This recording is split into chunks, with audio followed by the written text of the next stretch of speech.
ह्रौं क्षौं ह्रौं ग्लौं ग्लीं कालकालातिग प्रमहाकालभैरवाय नमः। अस्यातिक्रूरप्रचण्डप्रहारपरातिप्रचण्ड कालभैरवबीजस्तोत्रस्य अघोरातिघोरऋषिः अतिजगत्यतिजगती छन्दः कालकालभैरवो देवता।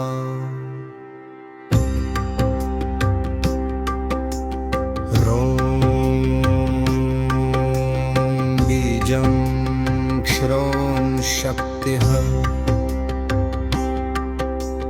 ह्रौं कीलकं ग्लौं निग्रहः केवलस्तुत्यर्थे विनियोगः ध्यानम् अतिघनसमासविन्यस् श्मशानान्तर्व्याप्तकालाग्निज्वलितकरालत्रिनेत्रविदारितदिगन्त दिगम्बर कपालखड्गखट्वाङ्ग डमरुप्रलयनिनादविद्रावित प्रमथ भयभेदन निर्विकार परशिव परमहाकालभैरवं भावयाम्यहम्।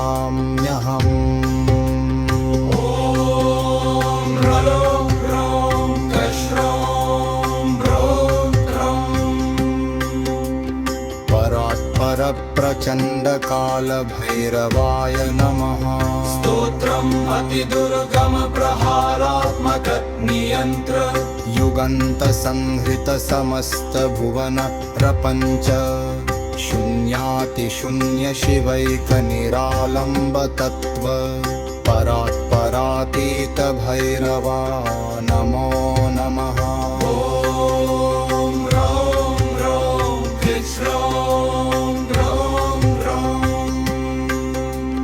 यस्य ककाक्षक्षणसमुद्भूतं प्रलयसमाकुलित ब्रह्माण्डवलयनिवह निःशेषविलयक्षणात् श्मशानभस्माङ्गसमुल्लसित करालदंष्टक्रतदारण अविद्यामोहग्रन्थि उत्तरतनदीक्षित भैरव नमोऽस्तु ते।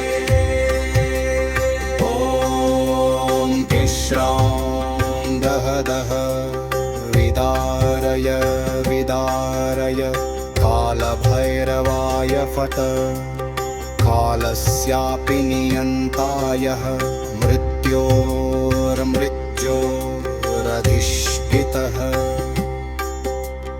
यस्य नाम स्फुलिङ्ग दीप्यातमः पुञ्जोऽपि भस्मीकृतः न धर्मपुण्यपरिगणना न पापफलविचारणा त्वमेव केवलं तत्त्वं भैरव ब्रह्मसंहितं दृग्गहस्तफलयत्प्रचण्ड करालहासप्रस्फुट स्फोटसमुत्थमहाकल्पप्रलयकारक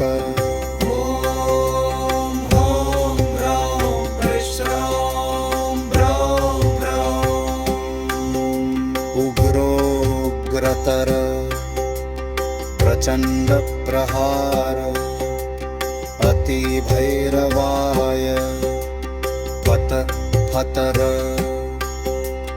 यत्र भीतिः समाघोरा यत्र नादति कालिका यत्र लीयन्ति संकल्पाः तत्र त्वं निश्चलो हरः।